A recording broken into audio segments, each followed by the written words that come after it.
The Honourable Minister. It is my pleasure to be here on behalf of my department as the Minister of Business, Mining, Trade and Job Creation to discuss Budget 2026 and the work we are undertaking to grow Manitoba's economy, create good jobs, and build a more affordable future for Manitobans. Manitoba is a place where workers can find a good-paying job close to home, where businesses choose to invest, and where economic growth translates to real improvements in affordability and quality of life for all Manitobans. Budget 2026 reflects our commitment to creating good jobs, lowering costs for families, and strengthening services Manitobans rely on through continued investments in healthcare, safer and healthier communities, and modernizing government services. This budget supports economic growth while helping Manitobans afford a good life in the communities they call home. We recognize that the current geopolitical landscape and shifting trade dynamics are creating ongoing economic uncertainty for Manitobans. In response, Budget 2026 advances strategic investments that support economic growth, encourage private sector investment, and expand opportunities for Manitoba businesses and workers. Creating good Manitoba jobs and supporting sustainable economic growth across every region remain top priorities for our government as we work to build a stronger, more resilient province. Our economy is continuing to gain momentum with good Manitoba jobs and wage growth that outpaces inflation, helping more Manitobans access employment and economic opportunities across the province. Our economic development strategy is centered on creating the conditions to boost productivity and unlock economic opportunities. Through this strategy, we are working to make life more affordable by enhancing competitiveness and preparing our workforce for good-paying jobs. For Manitoba businesses that are working up to scale up, modernize operations, or enter new export markets, access to capital can be the difference between an idea and real growth. That's why, under the strategy, we have launched the Trade Growth Investment Financing Program, providing loans to help small and medium-sized enterprises invest in the productivity-enhancing capital they need to move forward. We are helping Manitoba companies reach new customers and diversify revenue streams as well by supporting interprovincial and international trade initiatives that strengthen supply chains and open doors to new markets. We've doubled the Exports program to $1 million, ensuring more small and medium-sized companies are supported to participate in trade shows, attract international buyers, and receive trade preparedness training. In 25-26, we approved 84 Manitoba companies to access this support, a new record. We're investing $500,000 to support interprovincial trade missions that help 120 small and medium-sized businesses tap into new Canadian markets and strengthen supply chains. In partnership with Manitoba Chambers of Commerce, we're helping open doors for Manitoba businesses to opportunities for growth through new connections and reaching new customers across the country. Manitoba is also engaged in the upcoming Canada, United States, and Mexico agreement negotiations, advocating for Manitoba businesses to Canada. And we'll also be launching a new Manitoba's Trade Market Diversification Plan to expand Manitoba's national and global reach. In partnership with Northern industries, communities, and Indigenous nations, we are advocating historic nation-building projects like the Port of Churchill Plus, leveraging our unique position as the only prairie province with maritime access, giving us a strategic trade advantage, improves supply chain resilience, and helps bring more Manitobans' goods and resources to global markets. We are making it easier to do business in Manitoba. Following recommendations from the Premier's Business and Jobs Subcommittee on Trade, this year we will work to stand up Economic Development Agency, which will provide single window access to support programs and services, making it easier to do business in Manitoba and help advance economic growth across all regions of our province. Through our collaborative efforts, we are promoting a diversified economy and preparing Manitoba for the future opportunities in emerging sectors. Our emphasis on private sector growth and the expansion of market opportunities underscore our commitment to supporting Manitoba industries and in competing with both domestically and internationally. helping to attract new investment and foster long-term economic resilience. Advancing a stronger, faster-growing economy means bringing more Manitobans into the workforce. That's why one of our pillars of our economic development strategy focuses on building a more productive and inclusive workforce. We understand that a strong economy depends on strong partnerships and collaboration across sectors. That's why we are building an ongoing engagement with industry leaders, labor organizations, post-secondary institutions, and community partners to support workforce development and economic inclusion. By modernizing our apprenticeship system, we are preparing the next generation of skilled tradespersons, safeguarding jobs, and helping businesses adapt. The number of apprentices in training is growing, with 23% increase in 24-25. In 25-26, there was a record number of 4,396 apprentices in technical training. Budget 2026 adds an additional $7.2 million for apprenticeship training, the largest increase in over a decade. We are investing $4 million to launch Building Up Manitoba program, a streamlined workforce training initiative designed to support small and medium-sized employers. They help employers boost productivity and competitiveness while equipping workers with the skills and opportunities they need to progress their careers. We are also launching an $800,000 Dream Builders program to provide youth facing employment barriers with skill training, job opportunities, and wraparound supports. In collaboration with community organizations, this program will help young Manitobans gain the skills and experience needed to secure sustainable, long-term employment. Through the Canada-Manitoba Labour Market Development Agreement, we will receive $18.2 million over the next 3 years to support workers and businesses impacted by tariffs.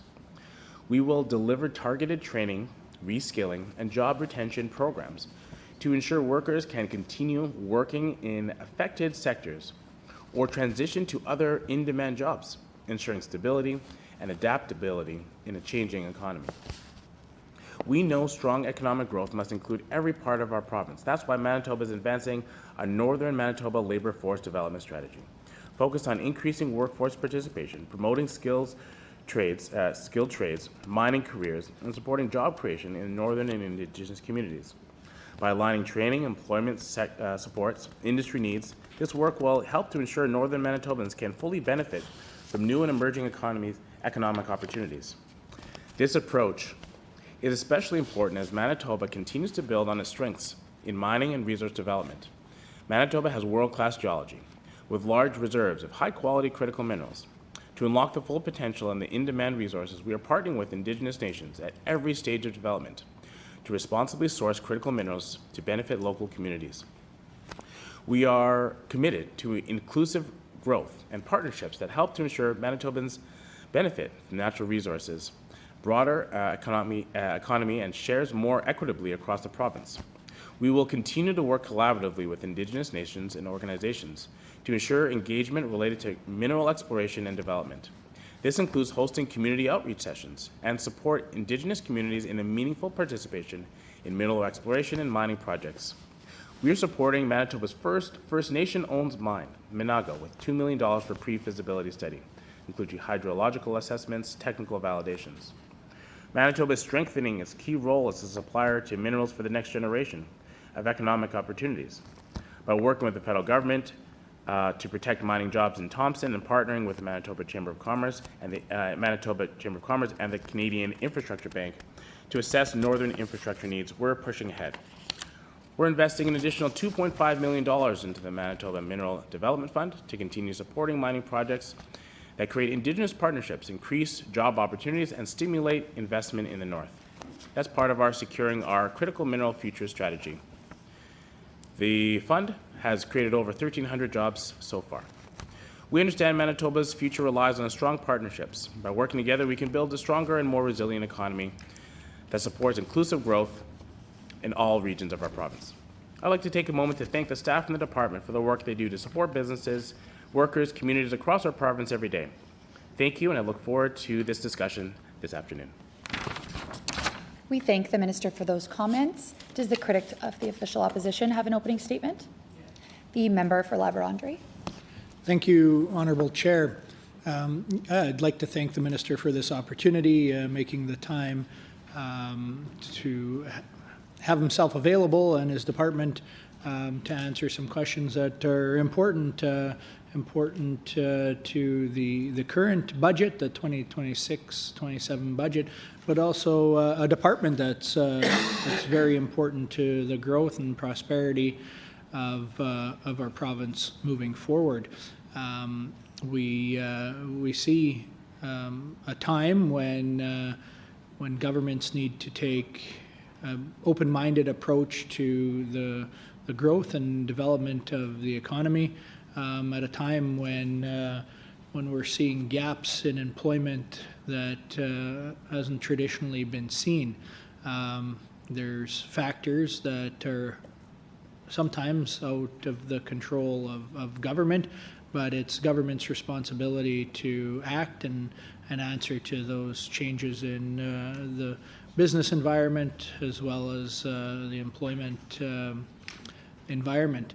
So this opportunity that we have to ask the minister questions on what the budget holds for responding to the changes in our economy and also the geopolitical environment is of great value to the province.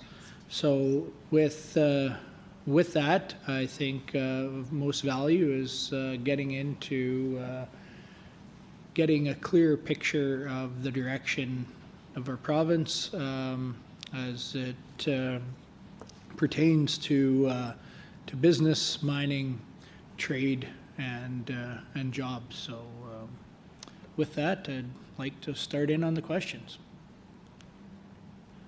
We thank the member. Under Manitoba practice, debate on the minister's salary is the last item considered for a department in the Committee of Supply. Accordingly, we shall now defer consideration of line item 10.1A contained in Resolution 10.1. At this time, we invite the minister's staff to join us at the table, and we ask that the minister introduce the staff in attendance.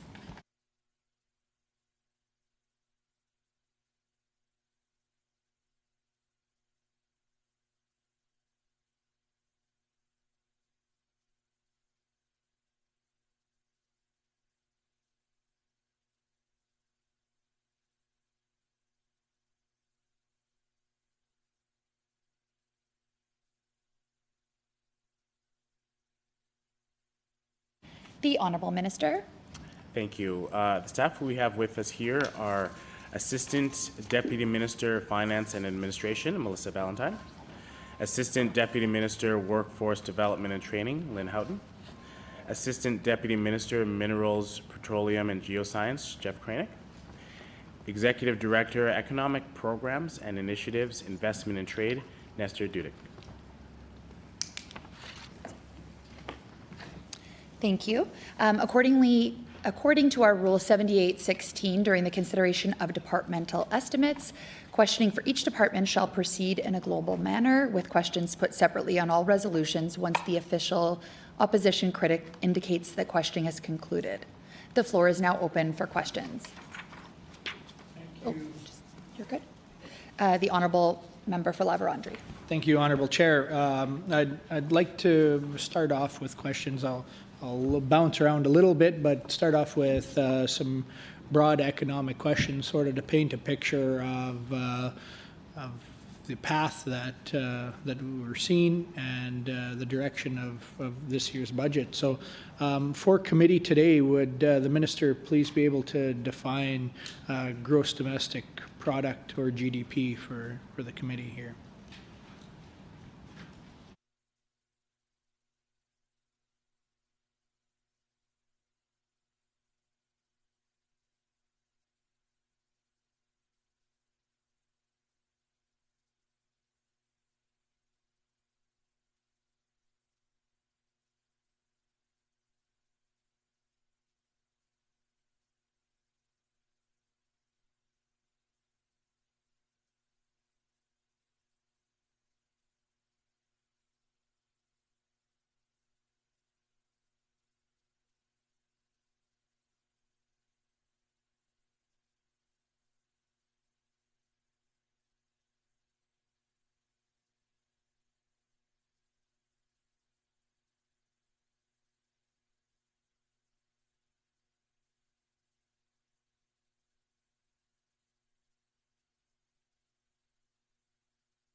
The Honourable Minister.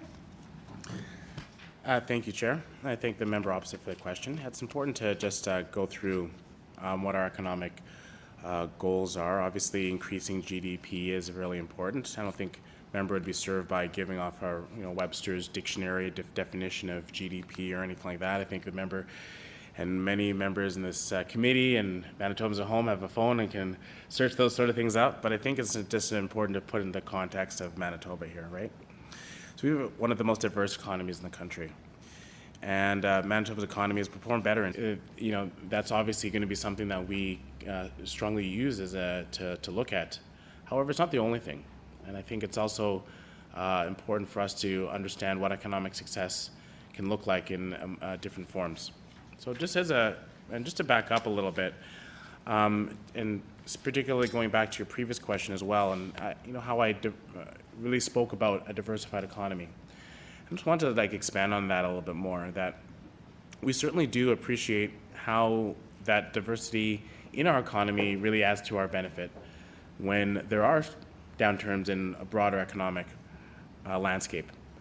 Whereas we're not dependent on a boom or bust cycle of oil industries or whether or not there are conflicts in the Middle East that might hamper oil supply chain and have a drastic impact on those prices. We are very reliant on a variety of industries. As the member opposite would be well aware, agriculture plays a massive role in our economy. Ag tech as well, and ag manufacturing. The larger manufacturing sector as a whole is a massive industry player and adds to our diversity, as well as our aerospace sector, with added connection to defense, which is seeing a big growth as a result of federal government policy changes. Additionally, our life sciences sector plays a significant role in growing our economy and employing many Manitobans in high-paying jobs in research, technology, and innovation. Our resource sector plays a strong role as well in oil and gas development, and the mining sector, which is seeing a massive boom in creation of jobs in the mining sector right now. And I think it's due in part to changes in prices globally, but also in our government's ability to support projects and get them to completion.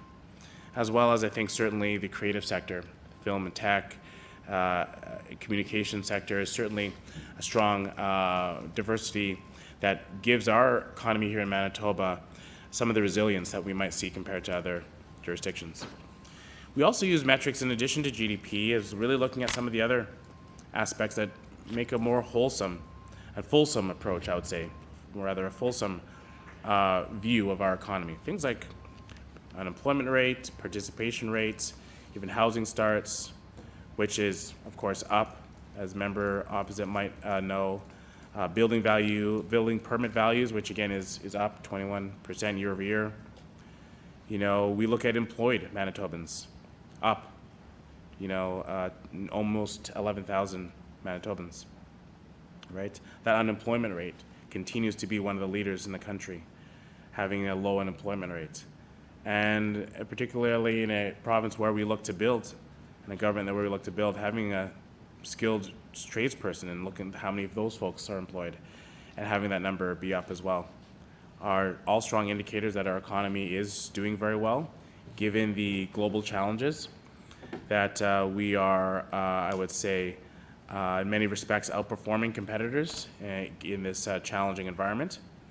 And we're providing the right landscape for investors to seek and find Manitoba as the right place to make their future investments.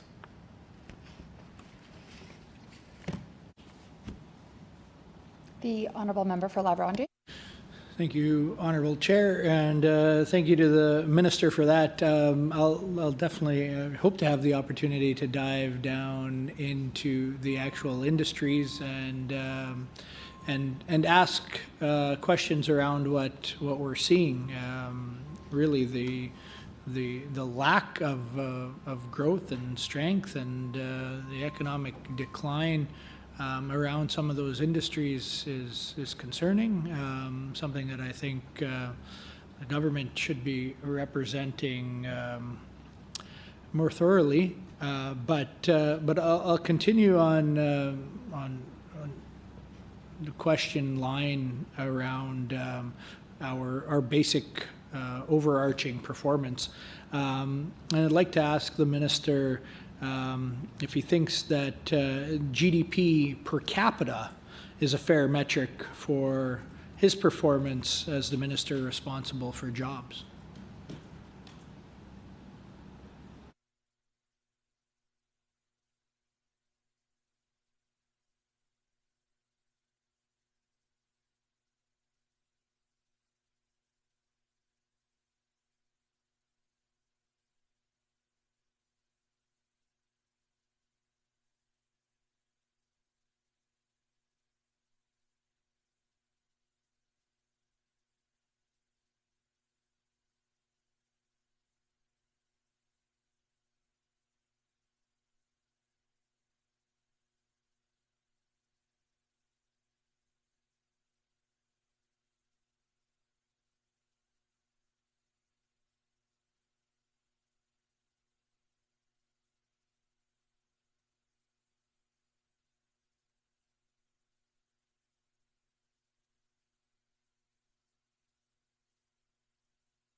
The Honourable Minister. Thank you, Chair. So I can see that the member is trying to boil down an economy into a single metric, right? And that's not I would think, the most the healthiest approach to assessing the success of an economy. I think there are many factors that we should be looking at, and we do look at as a government, and I outlined some of them just previously. Things like unemployment rates, things like participation rates. Again, those are both areas where we're seeing improvements in Manitoba. Things like even average weekly earnings. Again, we're seeing a 3.5% increase year over year. Things like, housing starts and Manitobans who are employed, working Manitobans. Those are all things that I think are very important, and we take them very seriously and look at those metrics as well. And so I think our job, and we look at our role, is to really create the conditions and the landscape and the underlying atmosphere and conditions for a successful economy. That's what we do in our department, and we try to provide the right tools for an economy to thrive. We can see that the work we're doing is having some lasting impact and positive impacts and some good successes. And that's why we highlight those things like 10,800 new jobs being created just over the last month. That's a sign that our economy is thriving, that more businesses are making the investments to grow here, and that they're hiring more people as a result.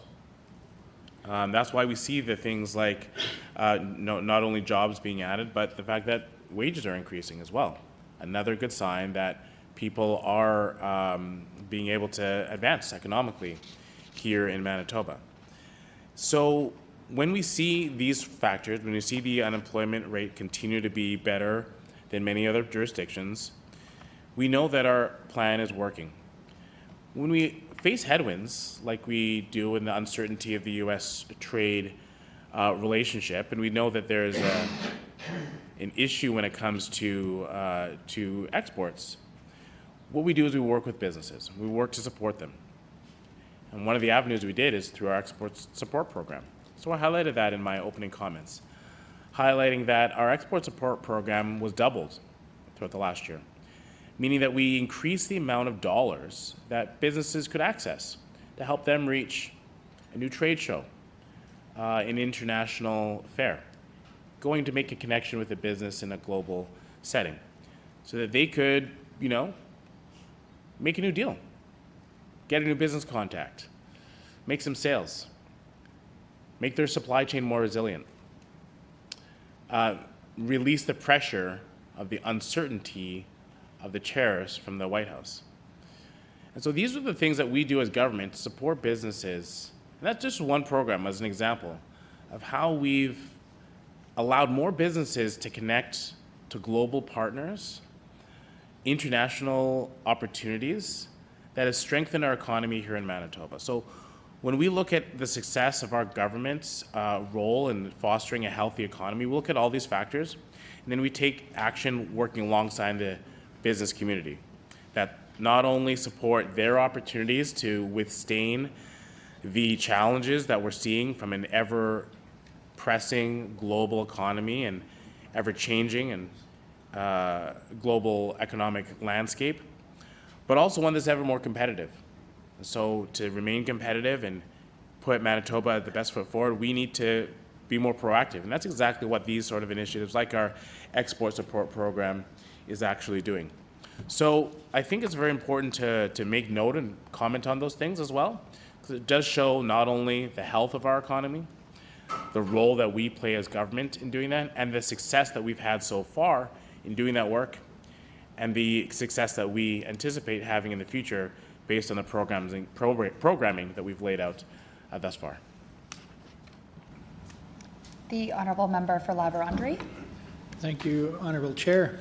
Would the minister then, we'll bounce around a little bit here, but it's good that the minister led us down this path to talk about the export support program. Would the minister be able to outline what the dollar value is of that program over the last 2 years, because I believe it came in last year's budget as part of the contingency budget for the government, and would he be able to outline the costs and also what percentage of an increase to the budget that program represents?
The Honourable Minister. Thank you. So I appreciate the question regarding the export support program. It's I think, been a very successful program now that our government has been promoting it and talking about it with the business community. And we've been using it as a tool to make sure that businesses have the opportunities to go seek out the next opportunity. Like I spoke to a company who was on and he got some of those dollars and went on an opportunity to go to a show internationally. And they said when they came back that they had just like a list, like a whole stack of contact cards, right? And they found that very valuable. For a couple of reasons. One, they got a ton of contacts. Afterwards, they followed up and did the work and went back and reached out to the companies who were specifically interested. Ended up getting some successful deals and more business as a result of it. But the second benefit is that they got a ton of exposure by being at these events, seeing what was out there, seeing what other people in the same similar industry or fields are up to. Gave them ideas of how to improve their own business and how to become more competitive, how to up their game a little bit, and therefore raise their own ability to grow and become a successful company here in Manitoba. So there's a ton of value that companies get from increasing their exposure and attending these sort of events, including the fact that they get to have that exposure and build and grow their network, right? I think a lot of folks in the business community know how powerful LinkedIn is these days, right? And having those connections with other folks in the business community. And so building those connections, whether it's virtual or in person, like we support through our export support program, is really powerful. And I think even coming out of the pandemic, when a lot of business connections were only made virtually, it's even more powerful now to have those face-to-face meetings, those opportunities where you get to see someone across the table from you or shake their hand at the end of the meeting. I think that's more and more what business leaders are telling me gets the job done, gets the deal over the finish line. And that's what we value as well as part of our government. And so that's why one of the reasons why we're continuing to support the Export Support Program as a very successful program. So just to clarify, in the previous year, there were 47 companies that participated in the Export Support Program that received about $255,000. Now that was in the previous year, 2024. That year, the budget for the program was $500,000. So it wasn't fully used. The following year, when we really started to promote the program in 2025, we increased that to 84 companies, and and at the same time, we also doubled the allotment for that fund up to $1 million, and we expended the full $1 million. So these gave significant more opportunities for companies to utilize the export support program. Again, we've doubled the amount of it. So this is a huge lift to companies who want to go out and reach more companies. And really, I think the point to make is that not only did we have the foresight to do this and continue to expand it, this program, throughout the challenges we're seeing in the tariffs coming out of the White House, but also I think we really got a chance to give our companies a leg up, give them the leg up in the long-term success of their business. So I really want to shout out to the program staff who helped to initiate the increased volume of this program. It's been really beneficial for many companies. We're going to continue to engage with those companies, encourage them to put their best foot forward, tell the great story of Manitoba, utilize this program to grow our economy here at home, and continue to share the success of this program. The Honourable Member for La Vérendrye. Thank you, Honourable Chair. Thank you to the Minister for giving us some insight on that program. I appreciate it. Would the Minister be able to give us some numbers on how much we've seen an increase in export from Manitoba since that program's been rolled out? So essentially for the $1.25 million, how much have we seen export numbers increase?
The Honourable Minister.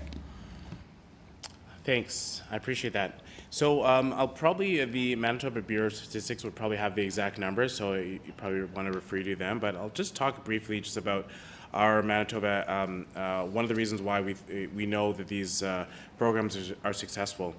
In light of the trade changes in the United States, people are saying that their U.S. customers it's harder to work with them because of the tariff front. And so many of our manufacturers are looking for new export markets.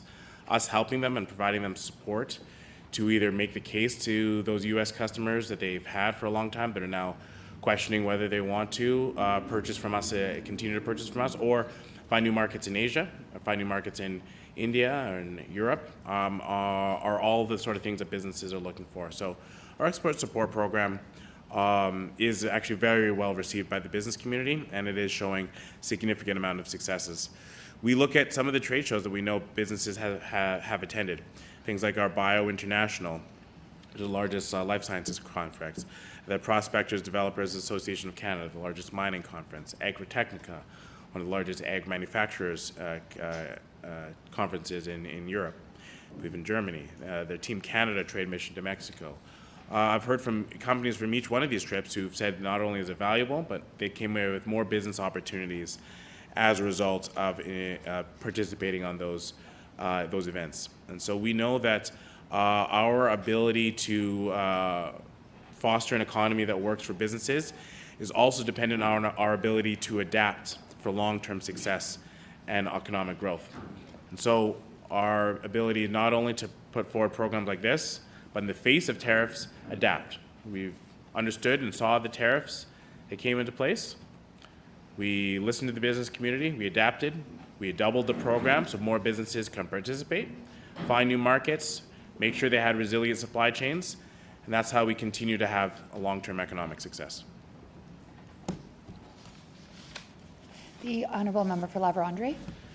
Thank you, Honorable Chair. Yeah, unfortunately, we don't have that statistic available, but I think everybody realizes that, as the Minister stated, as we all realize, that Manitoba's economy is quite diversified, with a significant portion of our GDP contribution being in agriculture. So I appreciate that the Minister has highlighted manufacturing as being the highlight to export, but in reality, our economy is represented by much more than manufacturing, and nearly every other aspect of our exports for Manitoba has been uninterrupted by trade disputes with the United States. Many of our exports go to other countries, not that they haven't been disrupted in some way, shape, or form, but largely they've been uninterrupted, and whatever interruptions have existed have opened the markets. And when we look at agriculture, the trade and export of those goods are not as time sensitive as unless it's livestock, but if it's commodities, and especially processed commodities, are not as time sensitive. And it's commonplace that that month-long or year-long interruptions aren't devastating to that market. So I can appreciate the focus that the Minister has made on manufacturing, but would the Minister be able to maybe provide this committee with those statistics to highlight the percentage of exports that are represented by manufacturing in Manitoba, total exports for Manitoba, and then, if supportive of that, tell Manitobans and this committee, exactly the entire picture of our export market, and how that would tie to the export support program.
The Honourable Minister.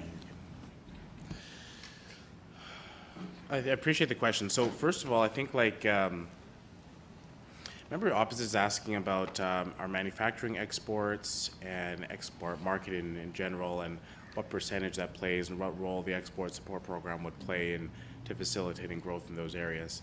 But I think the undertone of the member Opposite's question is a little bit to downplay the role that the U.S. market plays in our exports a little bit, to say that maybe the changes that from the tariff landscape in the U.S. aren't having a significant role in our economy here in Manitoba. I'm not sure if that's the theme of members Opposite's question, but that's kind of the tone I was getting, and I just wanted to maybe dispel that a little bit. It has had a significant role in our entire country's economy when it comes to exports.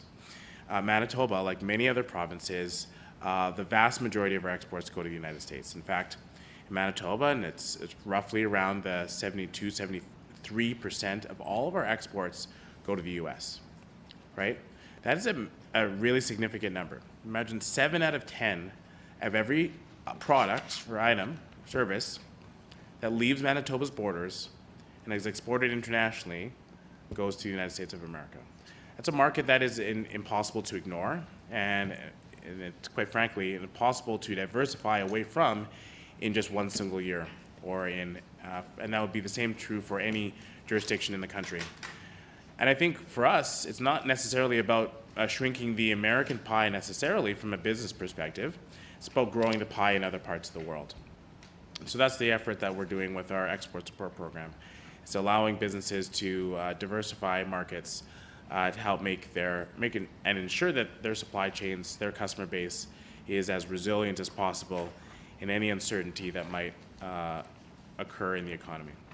The other point I want to make, and away from the manufacturer's aspect of that, is that even though we know that the Canada, U.S., Mexico free trade agreement allowed many exporters to continue on a fairly similar landscape as prior to the introduction of tariffs, the atmosphere in the U.S. Was shifted, where there was a lot of uncertainty, both from Canadian and U.S. investors, where they were more hesitant to purchase product or purchase it with a long lead time, or purchase it with any recurrence, which meant that it made it more challenging for U.S. businesses on the back end, who are then trying to supply the U.S. market. And as a result, Manitoba businesses were challenged from that standpoint as well. So even though in the industries where they did not feel the direct tariff financial impact, they felt the uncertainty as a result of the tariffs played a significant role in decision-making and market decisions, which impacted Manitoba businesses and businesses right across the country. And so there was that aspect as well. And the third point I want to make is that there was also significant impact of the canola tariffs and pork tariffs from China. And so the People's Republic of China imposed tariffs on our market here, which affected agriculture producers. As of course, member Opposite might know, Manitoba is the largest pork exporter in Canada. And so that fact had a large impact. And canola is also a large major export from Canada as well, canola seed, canola meal. Those have played real impacts, and the PRC making a massive change to their tariff changed the landscape from export as well over the past year. And so I do think that our role in fostering a strong economic landscape by providing and doubling our export support program has allowed producers in ag tech, in manufacturing, in some of the services, and some of the other technical skills, more opportunities to find new markets.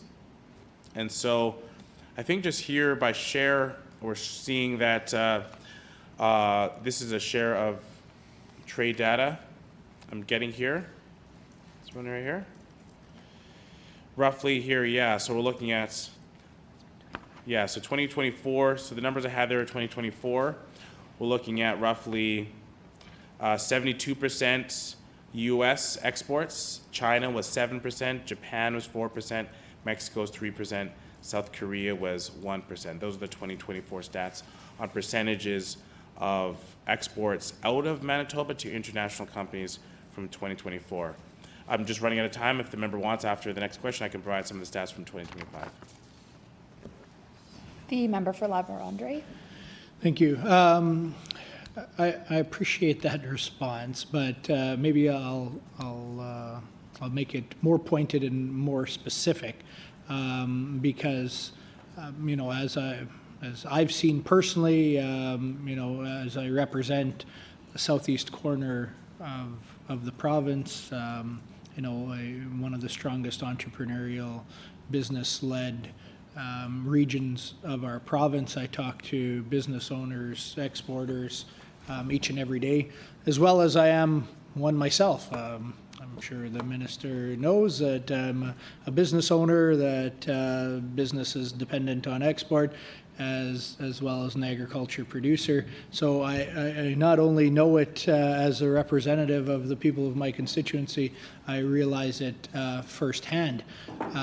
So I am able to resonate the message to the minister that a lot of the downturn in our growth has not been due directly to tariffs. So I'd ask the minister if him together with his staff would be able to supply the data on how much of our exports were directly impacted by tariffs. So that's not the uncertainty in the market, the what ifs, the people being uncomfortable with selling to the States, Americans being uncomfortable buying from Canadians. None of that, just what percentage of the exports of Canada were directly affected by changes to tariff agreements.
The Honourable Minister.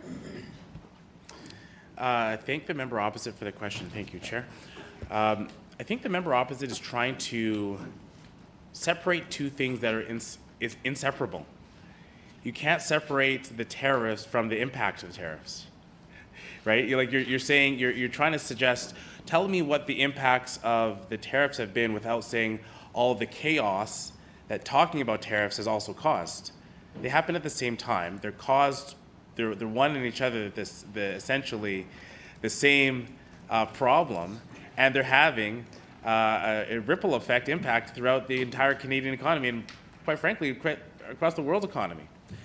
And so it's impossible to really separate and say that, a tariff percent that was put on item X has had this much percentage, whereas the companies who delayed investment in product Y doesn't count as an impact as a result of the first decision, right? They're correlating.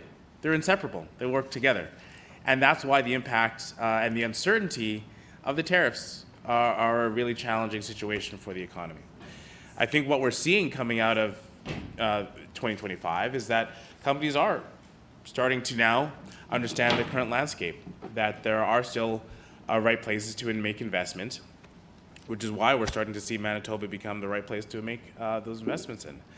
We are seeing that having a diversified economy, having a place like Manitoba that has clean, base load, reliable energy, that has great universities with an incredible opportunity for people to get a great education, low-cost education, do so affordably with one of the most affordable costs of living and housing prices. I think quite frankly, people are seeing what we did when it comes to taking the PST off grocery prices and saying, yeah, Manitoba is the place to be. Manitoba is the place to be. They're hipping and hollering and saying that, yeah, I want to come here.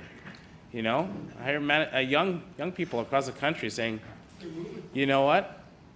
I'm going to move back to Manitoba. Maybe I went away for school, BC, Ontario, but I'm going to come and get a job in Manitoba. I can get a job, get a good paying job. Eventually I'll own a home. Maybe one day I'll even get a cottage and enjoy a really good, high quality of life here in Manitoba. That's what you get here. When businesses hear that story, that they can offer to their employees with a good wage that is very good for our economy here, but is even in some cases more competitive than other jurisdictions. In many jurisdictions, particularly Southern Ontario, from the employer's standpoint, when they hear that story, when they hear our hydro rates, and know that they can have reliable baseload power at among the lowest rates in the country, large employers are saying, yeah, sign me up. When they can see a parcel of land available in Manitoba versus what it might cost in Ontario, they say, yeah, this is a great place. Maybe I want to be located in southeast Manitoba. Maybe I want to locate in the Pembina Valley. Maybe I want to locate in Centerport or in Westman. This is a great opportunity here. So I think all of that uncertainty that we saw in the economy is wrapped up and intertwined with the actual tariffs itself. They're inseparable. And so certainly we have been feeling, and all jurisdictions across Canada have been feeling the impacts of tariffs. So it's impossible to really break out one versus the other. We can certainly tell you that exports have undoubtedly changed and decreased over 2025 as a result of the tariffs, but I think our government has responded very strongly, both with our ability to work with the business community, provide programming like our export support program, helping businesses navigate specifically changing their NOx codes and understanding how to make sure they qualify for become CUSMA compliant. We've done that work. Worked with partners like CME to provide that training and do those sort of things. Reinvest in our own Canadian economy by having our B2B supply chain, B2B business connection events. Actually work with our business council on the U.S. Trade relationship, do the advocacy work with the federal government on advocating for businesses in Manitoba's needs, what they need to be heard when it comes to that CUSMA conversation. So we'll continue to do that work throughout 2026 because it's really important for our business community and for workers in Manitoba. The Honourable Member for La Vérendrye. Thank you, Honourable Chair. I would probably beg to differ on some of the comments that the Minister made, with Manitoba being second to none for regulatory burden. for small businesses and medium-sized businesses. I don't think it's fair for the minister to say that it's the what-ifs and uncertainty in the export environment that is driving down investment or growth of businesses, export businesses in our province.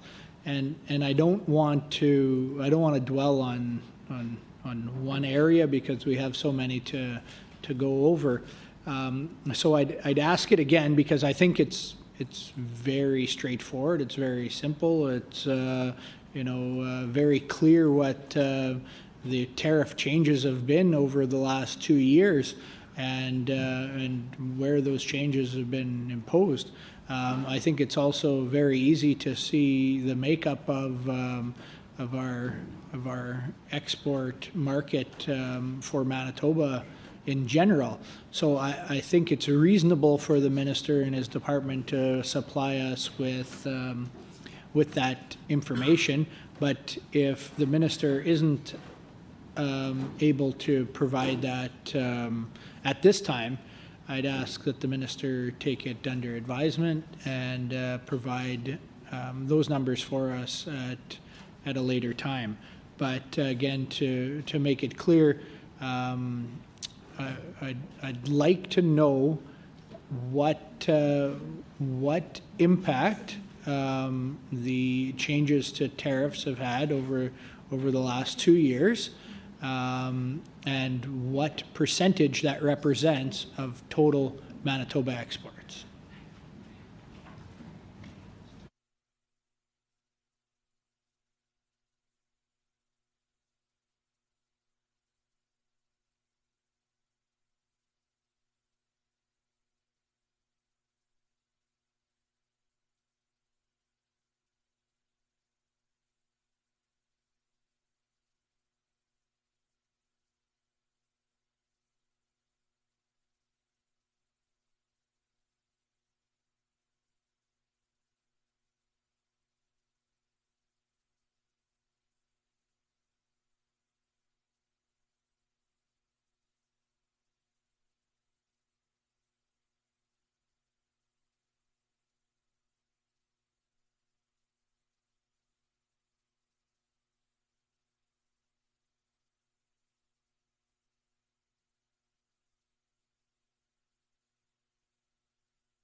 The Honourable Minister.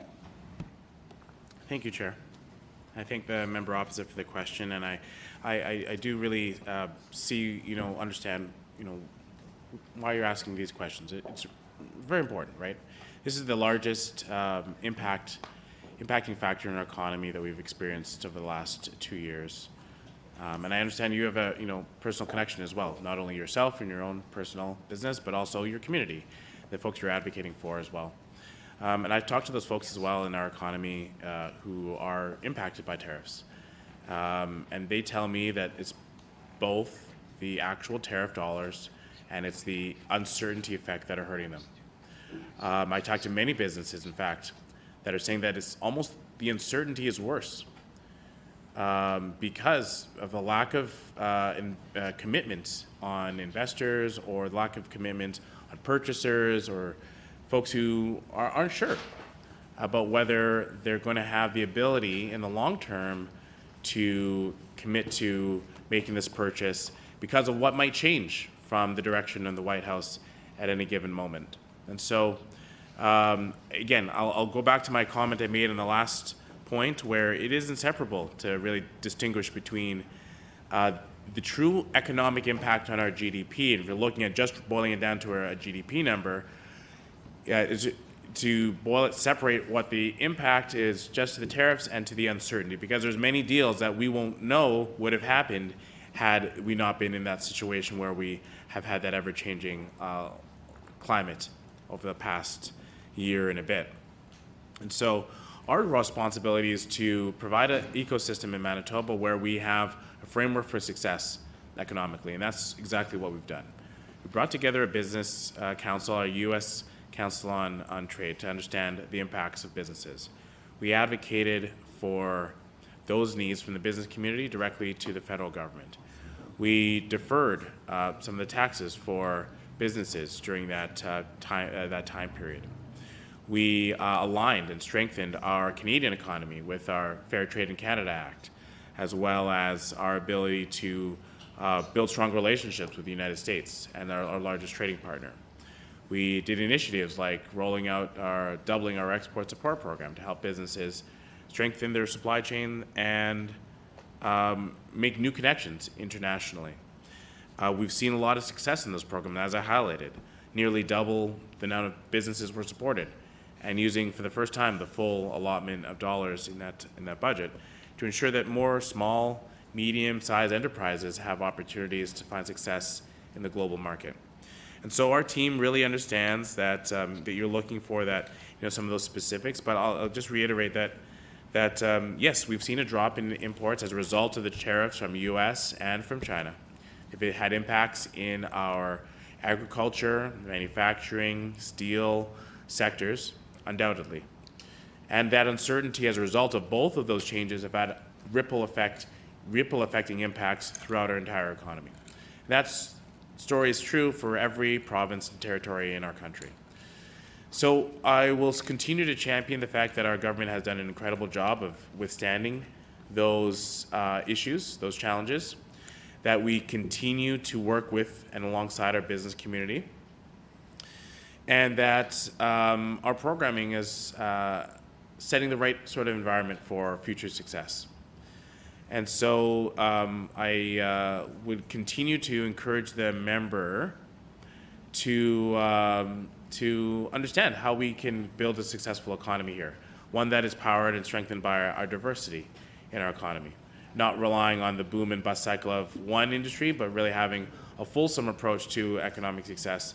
We're trying to continue to build that approach, whether that's through energy products, whether that's through advancing manufacturing, strengthening our aerospace sector, leaning into our life sciences, or understanding how we can become the most innovative, creative sector and province in our country. So we're going to continue to do all that good work and build an economy that's resilient and that is growing for Manitoba businesses and workers.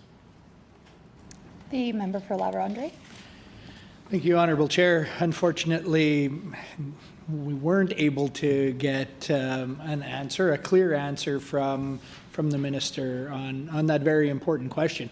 But I do think it's an unfair representation of the state of export in our economy, and an unfair representation of the economic strength or weakening resilience that we see in Manitoba. Manitoba exporters have been preparing for a change in the CUSMA agreement, what used to be the NAFTA agreement. We saw that the current administration in the United States is the same administration that brought forward the last trade agreement for North America. If a business is in export trade with other countries, this is just part of doing business. So, many within the industry, specifically those that have functioned for a longer period of time, have been preparing themselves, for what the change in trade agreements could mean. And that's everything from manufacturing right down to supply managed agriculture. This is something that has never provided certainty in really Manitoba's history, never mind recent history. So I think there's a short period through the late 1990s when we could have rest assured that we had some certainty. But I don't know if that certainty could be said to have been any longer than the certainty that we've seen through the CUSMA agreement. So I think it's unfair representation and excuse for any potential downturn that we may be seeing in our economic strength, specifically our export strength in Manitoba. And it's disappointing that the minister isn't able to provide the actual statistics, which I think probably a good solid Google search here, maybe while the minister is researching and discussing with his department. I could do some research myself to provide that to Manitobans and the committee here today. But what we're hearing, not only as the opposition, as the critic to this portfolio, as a representative of my constituency, but we're also seeing through surveys done by industry groups like the Canadian Federation of Independent Business. We're seeing quite concerning statistics coming out that more businesses are looking at closing or leaving Manitoba than looking to settle in Manitoba or expand in Manitoba. And when we dive deeper into the rationale behind these decisions, it's the rising regulatory burden that we see in Manitoba being the largest barrier to growth. So my question to the minister is, would he agree that outpacing tariff uncertainty, the actual effects of tariffs and the changes that they've brought, that regulatory burden is leading the decision for more businesses to close or relocate than grow and establish in our province?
The Honourable Minister.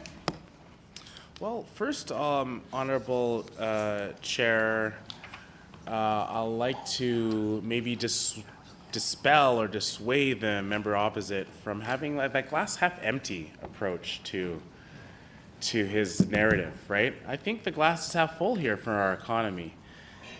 And my thinking is that businesses are coming to Manitoba. And I've got a lot of great stories to tell. First of all, you paint the narrative that businesses are fleeing the province. I don't think that's true. Recent stories and articles are talking about even just the commercial vacancy in downtown Winnipeg is on the decline. More businesses are coming back to the downtown Winnipeg to locate their businesses and find success for the growth of their organization and their enterprise, right? So more businesses are doing that. We know that there's great opportunities here. We know folks in the aerospace sector are growing, whether that's you're talking about Standard Aero or you're talking about Magellan. NFI Group, for example, they are growing. They've announced that with their all-Canadian build, they've hired more people.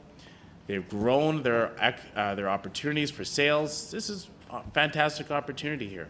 Businesses are not only rooting in Manitoba, they are growing in Manitoba, and businesses that are from outside of the province are seeing Manitoba as the right place to be. So we're very pleased with the continued success we have. We know we're going to do more, but with right now, under the uncertainty landscape we've been on for the last 14 months, we're doing very well in terms of growth and new prospects of companies coming in here, setting down roots, and establishing Manitoba as a place to find their economic success. Member opposite talks about regulatory burden. So if there's a specific issue, I'd like him to highlight it, if there's a specific regulatory burden, because our government has done an intensive amount of work to improving the permitting processing system we have here in government. A significant increase over the former government, which let so much red tape through. They spent time counting the red tape. They put more red tape in to count the red tape. That's what we saw in the last government. But I'll digress. I'll give the member opposite instead some examples of how we've actually improved the system for businesses to go through. So particularly and specifically on mining, we've actually decreased the processing time over the last year by 28%. So again, that means it's a 28% reduction in the average permitting time for a mining project. That's a real and significant impact. I don't know if the member caught that. I'll just repeat it again. On a mining permitting time, it's a 28% improvement in the processing time. That's a real credit to the team, our government's commitment to doing that work, our team's effort to implement those strategies and do it in a new and more efficient and an increased way. And we're very happy with some of those results. That's on the mining side. I'll give a member another example. On the permitting side, for quarries, there is a massive wait list for the quarries left by the former government. And so we've seen over the last 18 months a reduction of nearly 24% in the quarry permitting wait list, in the backlog. Now that is a huge improvement from what it was under the former government, which let those applications just sit and sit and sit and sit. And so instead, we're actually taking action. We're improving the system, making it work more efficiently, getting more businesses up and running more quickly, making sure that the permit and regulatory approval process is as streamlined as possible. We'll continue to do that work. So if there's a specific issue the member has, please bring it to the table, instead of having this glass half empty approach about our economy. Before recognizing the next speaker, I just want to ask all members to refrain from back chatter and heckling and commentary when it's not your turn and you're not the recognized member. The Honourable Member for La Vérendrye. Thank you, Honourable Chair. I disagree that with the Minister that I see the glass as half empty versus half full. On this side of the House, we would just like to see a Manitoba where the glass is completely full. We see the opportunity that our great province has, and we also see that government stands in the way of our potential.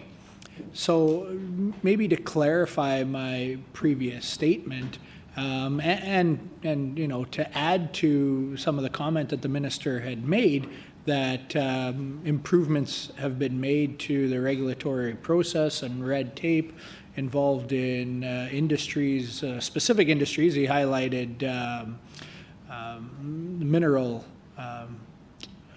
exploration and extraction.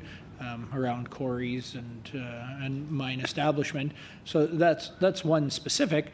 But with that being said, would the minister agree that regulatory burden is one of the largest restrictions and limitations to business growth in our province, if not the largest?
The Honourable Minister.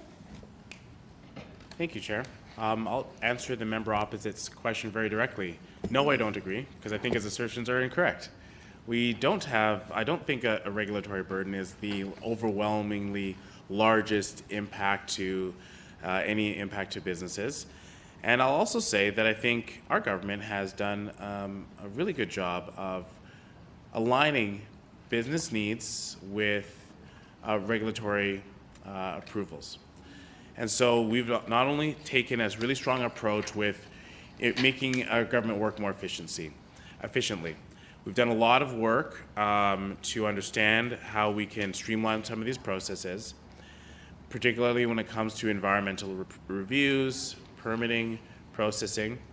And we were happy to announce last week, Premier and Prime Minister announced that we're undertaking the environmental impact assessment and bringing a one project, one review approach to those assessments. It's a new cooperative agreement with the federal government to streamline approaches. It's a great example of how we're working more efficiently to get projects done, get businesses working in Manitoba. I think that's a really efficient way to work. I don't know, I suppose the member opposite is suggesting that's not a good idea. I'm also saying that I know, led by our great Minister of Innovation and New Technology, has done a tremendous amount of work to reduce barriers and burdens and hurdles, and really doing a lot of that work to reduce red tape across all government departments. And it does it in some of the most innovative ways anywhere in the country, with applying new technology, applying a creative lens to many of those initiatives. I think it's remarkable. And so I applaud Minister of Innovation and New Technology for his incredible work that helps to lead and shape our government. On top of all that, we've actually been happy to sign on to the MRA, which is the Mutual Recognition Agreement. It's a framework of agreement that Manitoba, alongside all the other provinces and territories, signed on to recognize goods that are sold across the country, to help ensure that we reduce as much friction from goods being sold in any province or territory in our nation when they're being sold. So we want products to flow. We want manufacturers, exporters, anyone who's selling goods and services across the country to have that ability to sell and work in an efficient way. And so that's why we signed on to the MRA, which allows more products, more goods to be sold with ease across our country, removing as many barriers and having them mutually recognized in different jurisdictions. That's the work that we're doing as Manitoba to actually facilitate and reduce any, as the member opposite phrases it, regulatory burden. In addition to all this work, when it comes down to actually saying, well, are we doing good or bad in terms of our ability to reduce barriers? Well, Member opposite has referenced the CFIB in his previous question, so I'll reference them as well in this one. They gave us an A- grade, one of the tops in the country when it comes to internal trade in their last report. One of the best in the country in terms of our ability to reduce interprovincial trade barriers. So I think member opposite is off base in his suggestion that regulatory burden is overly burdensome here in Manitoba compared to other jurisdictions. And if he doesn't believe me, then believe the same people he's quoting in CFIB when they give us an A grade, one of the best in the country. The honourable member for La Vérendrye. Thank you, Honourable Chair. It's almost mind-boggling that response, but you know, the exact source that the minister had just quoted for an A- in internal trade, the same report gave this government an F, a failing grade on regulatory burden, the exact question that I asked. What's also quite bizarre is that the minister in the previous response to my question and in the last question had said how the government is cutting red tape, speeding up the process for approvals in mines and quarries, and the great work that other departments are doing in reducing red tape. But when I asked a simple question, if there's more work that needs to be done to reduce red tape, to encourage business development in our province, and whether or not the minister would agree that that regulatory burden, red tape, was one of the most substantial contributing factors to limiting business growth in our province, if not the most. So they were two separate. I don't need the minister to agree that that it may not be the most. It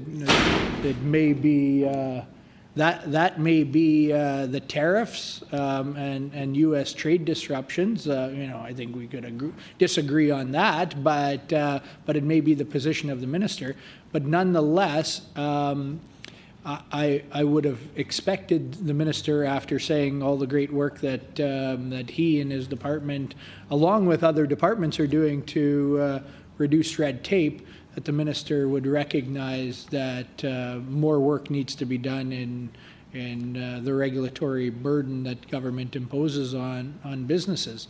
You know, I'd like to still get a response to that, because it seems like it's something that we actually agree on, considering the minister speaking for 4 or 5 minutes on the great things that that he's doing around cutting red tape and the regulatory burden. So then it's odd for him to, in closing, defend that nothing needs to be done to improve the regulatory burden. You know, but maybe the minister can add his clarification into the response to the next question, because I think we desperately need to move on. We're kind of talking in circles here and not getting a clear picture of the economic position of our province.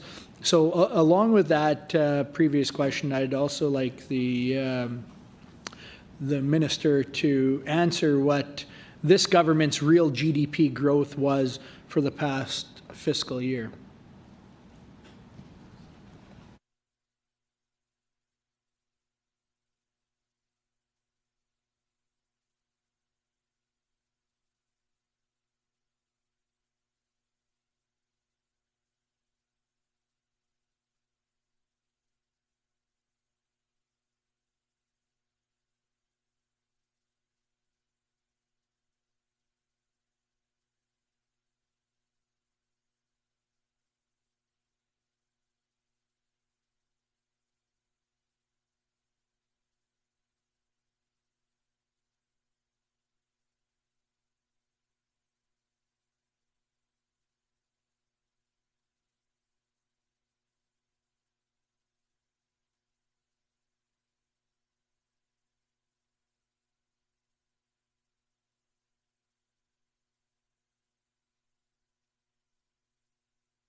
The Honourable Minister. Thank you. So going to the member opposite's question regarding regulatory burden, I think very clearly we agree that we can always do a little bit better, and our government is making significant steps to improve on what we found to be a lot of regulatory burden that was left by the former government. I mentioned some significant improvements we've made in the mining sector and mining permitting, reducing the processing time by 28%. I highlighted some significant improvements we made to the quarry backlog, improving that by about 24% reduction on the backlog. It's real significant improvements to the regulatory processing mess that was left by the former government. We also, at the same time, are streamlining our processes with the One Project, One Review, signing on to the mutual recognition agreement with all other provinces and territories to ensure that goods can flow as seamlessly as possible across our country. And for that, we were able to successfully get one of the top grades from the CFIB's interprovincial trade report. We continue to make significant efforts to streamline our processes, but I'll highlight for the member opposite and I said this in the first time I responded to this question. If the member opposite is claiming there's red tape or regulatory burden, if he can single out one specific regulatory burden, it would be very helpful. He could maybe signal one thing. He has had 3 opportunities to say one specific thing that he would like to change in terms of the regulatory approach. He hasn't done so, and if he'd like to do so, he's more than willing to. But I'll move on to a second point of his question, where he's referring to the real GDP forecast, which we have in our budget here. Real GDP forecast to be 1.6% for 2025. And so that is what we have forecast in our 2025 budget. That's what you were asking for last year, right? Correct? Right, so that's what we have in our budget here. Manitoba's real GDP is forecast to be 1.6% in 2025.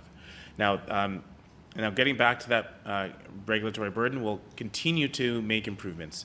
Our government is focused on being as efficient and well-working government as possible, not only for the goals that we have, which are growing our economy with good jobs for Manitobans, fixing and improving our healthcare, making life more affordable. We're going to advance on all those areas.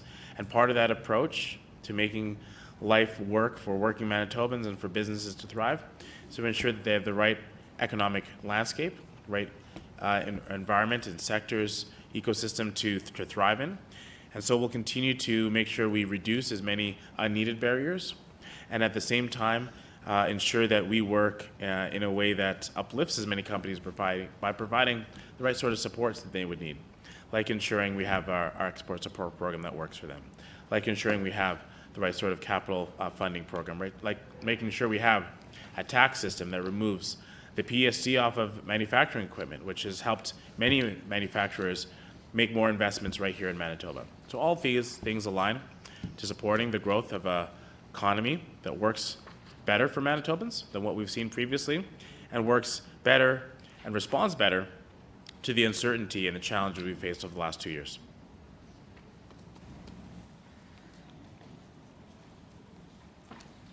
The member for La Vérendrye.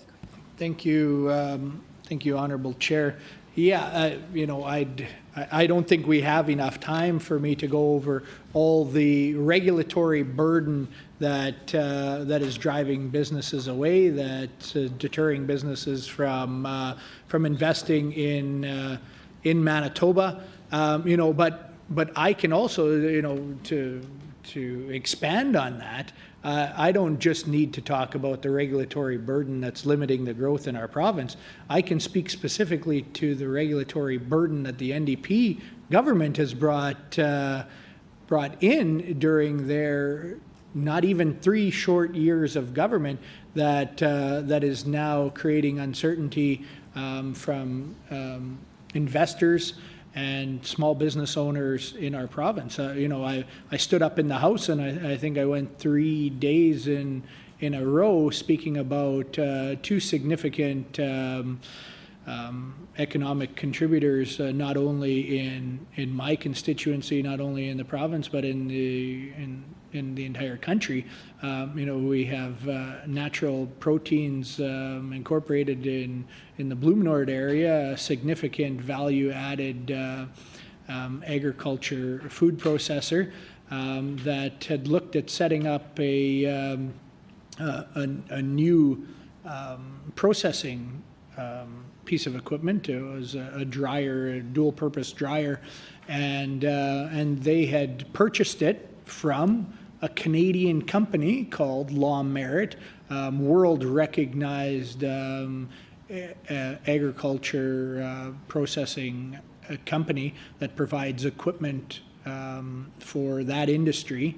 They're based out of Quebec, and they provide their equipment all across the country. This company, NPI, is in my corner of the province.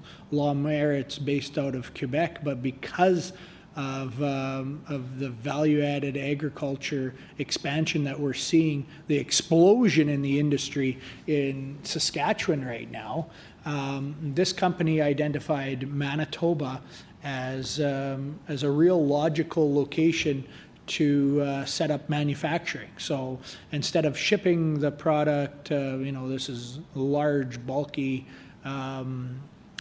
agriculture, drying equipment and processing equipment, instead of shipping it clear across the country, since the largest demand for their equipment is in Western Canada, it made most logical sense to set up in Manitoba.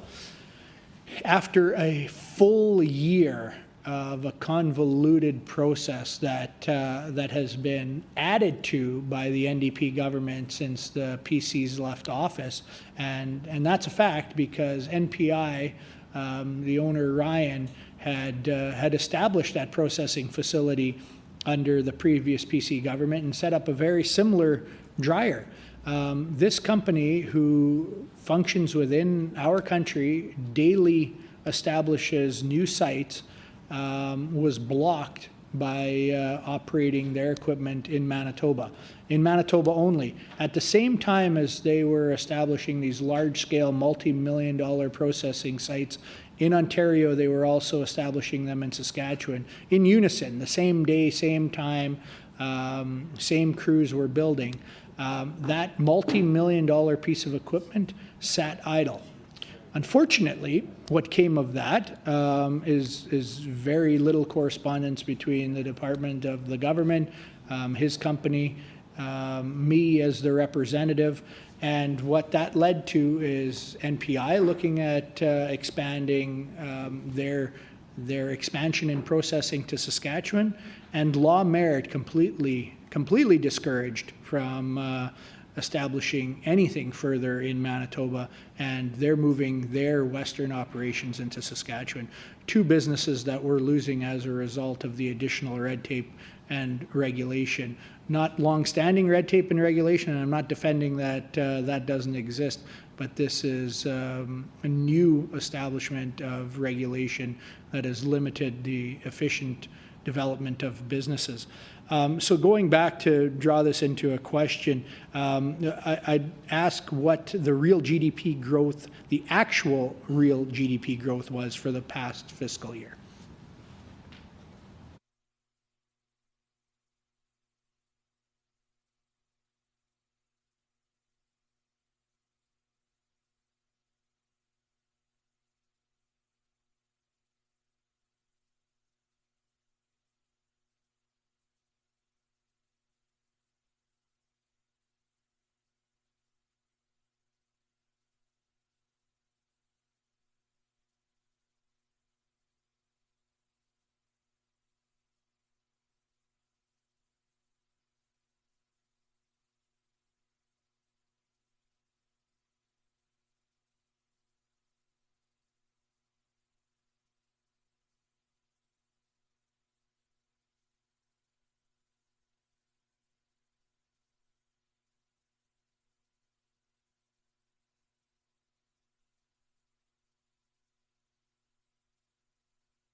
The Honourable Minister. Thank you, Chair. We certainly understand the impacts that businesses and the challenges that businesses face when they're setting up. There's a lot of capital costs, understanding permitting regulatory approaches, and our government focuses on, certainly our department focuses on helping businesses navigate those challenges. And particularly we have folks who specifically work with businesses to help them navigate our system. So we're very happy to work with businesses from any corner of the province to help them navigate setting up shop, expanding their operations, understanding what resources and tools and programs would be available to support their business. We'll continue to do this work. We can find out whether there's any specific instances where we can find ways to work as efficiently as possible. And so we can certainly, and we'll certainly continue to do that work. Look, one of the things you understand that I've learned through experience in this role is that governments work best when they continue to listen to folks, listen to the community members. So we spend a lot of time listening to businesses, listening to workers, and understanding how we can ensure that our economic system that we're setting up is working best for them. That's what we've been doing since we've been in government, what we've reiterated part of our broader economic development strategy. Is our ability to respond to the needs and the growing changes that we're seeing in the business community, but also to set ourselves up to always be responsive to the quick changing nature of the business landscape so that we can always remain competitive. So that's part of our goal. We'll continue to do that work under the landscape and the overall framework where we're seeing uncertainty from US and Chinese markets, where we're seeing international conflicts in Europe and in the Middle East play a role in prices for businesses and for consumers here in North America, and where we're seeing other international challenges that are making supply chains more difficult. So we'll continue to monitor these sorts of situations, act proactively to advocate for Manitoba businesses, and respond in the most appropriate way that allows businesses to continue to thrive, expand here in Manitoba, and set up shop here to grow and create more good jobs for Manitobans. When it comes to real GDP, as a member also asked, real GDP growth in 2024 was 1.7%. Now that's the real number, is 1.7%. What I mentioned before in my previous response was Manitoba's real GDP forecast of 1.6% for 2025. The GDP is calculated, and it comes up about 11 months after the fiscal year, and is typically not available until November. So what we presented in our budget is the Manitoba's real GDP forecast, which is 1.6% for 2025. And that's our forecast, which won't be confirmed until November. And what I just said there was our real GDP change of 1.7%, which was for 2024.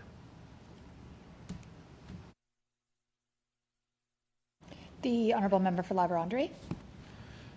Thank you, Honourable Chair. So it was forecasted at 1.6%, and now I suppose not officially. I'm talking 2025. Real GDP growth is unofficially calculated at 1.1%, one of the lowest in Canada. Would the minister agree that that is correct?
The Honourable Minister.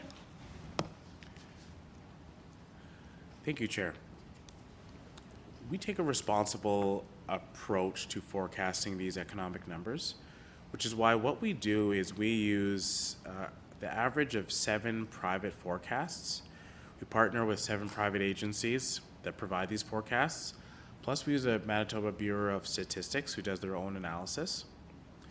So our forecast number of 1.6 is a calculation that is supported in a responsible approach that is averaged out by 7 separate private forecasts. So if member opposite is kind of cherry picking the lowest number of 1.1 out of a series of forecasts, I think that's a bit unfair. We're taking a more responsible approach by instead actually taking an average of 7 different forecasts. And it also suggests to the member opposite that if he's cherry picking the lowest number of 1.1, there's also another forecast that's got to be equally as high to make our average 1.6, which is what we printed in our budget. So there are a variety of forecasts for what our GDP would look like for 2025, and there could be some that's well over 2%. And so I don't think it's fair to characterize our real GDP forecast for 2025 at 1.1% at all. We've responsibly forecasted 1.6 as an average of 7 different private forecast scenarios.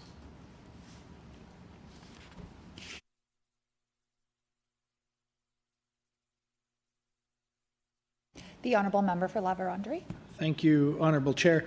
So I just brought it up on the second, what is this? The second quarter report, 25-26, presented by the province of Manitoba by the Honourable Finance Minister. So this is this government's report, and it showcases to the end of December 2025, the real GDP growth is at 1.1%. And then in Finance Committee last week, the Honourable Finance Minister had also highlighted the real 2025 GDP growth at 1.1%. So I was just wanting to confirm that. So now, from what I understand from the minister here today, that their report isn't accurate, and what the finance minister had said last week is also not accurate. But what I wanted to establish is the facts. So we drew out the fact of the forecast being 1.6% from what we've been told by the finance minister in the government's report. And I could supply the minister potentially the page number, I think page 15 of the second quarter report prepared by the province of Manitoba. That in fact the real GDP growth was 1.1%.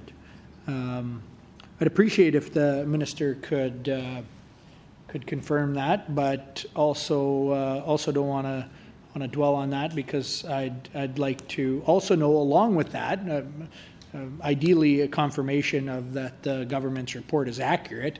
I think we have some concern if it isn't, but along with that, what number is this government forecasting for the coming year real GDP growth?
The Honourable Minister.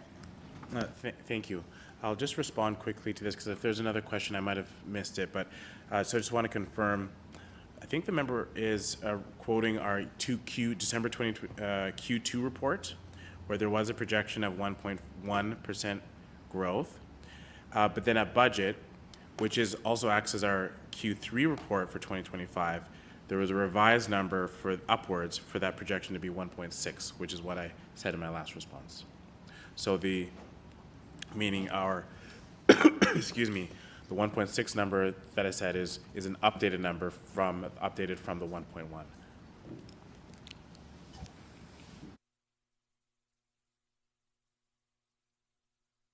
The Honourable Member for La Vérendrye. Thank you. Thank you, Honourable Chair. With that, would the minister be able to provide us what the GDP per capita is for the province?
The Honourable Minister. Thank you. So the real GDP per capita, and I just want to clarify, if I'm giving a number for 2025, it would have to be a forecast because we won't have the confirmed real GDP numbers for 2025 for a few more months. So I just wanted to confirm that for members opposite, the number I'd be giving is a forecast.